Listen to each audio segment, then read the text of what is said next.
Қайырлы күн, құрметті көрермен.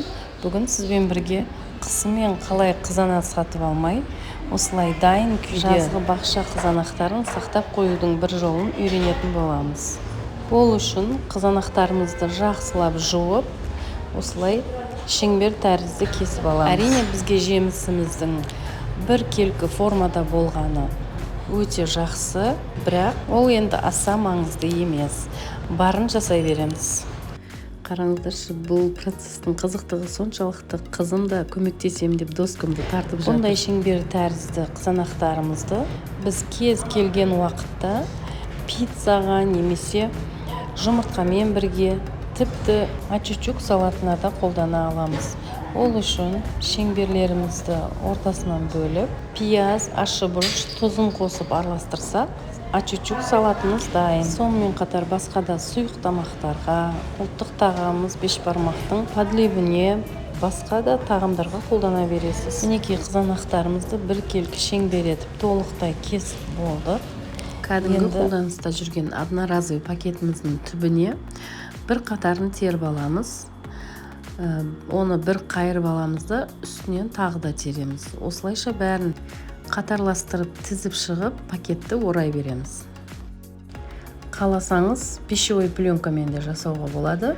Бұл жерде де дәл жаңағы пакетпен жасаған сияқты бір келкі етіп қатар тізіп орай бересіз. Өз қалауыңызша қанша қатар тіземін десеңіз, өзіңіз білесіз. Мен енді бұл жерде 4 қатар қылып тіздім барлығын.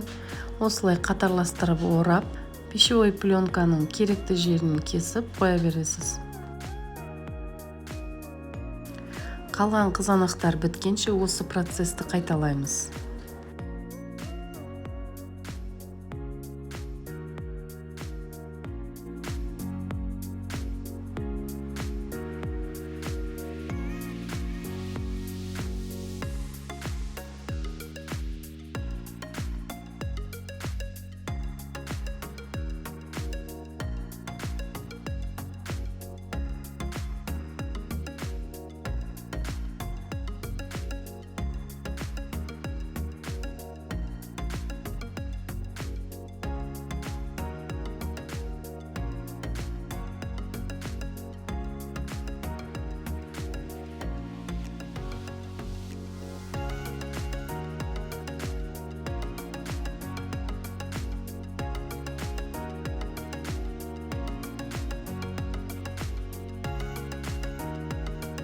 Мінекей бәрін толықтай орап болдық.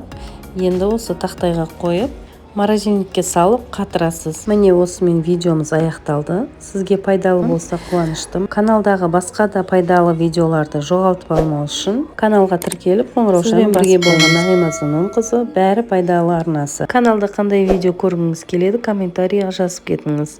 Ал мен сізбен қоштасамын. Келесі видеода жолыққанша қош сау болыңыз.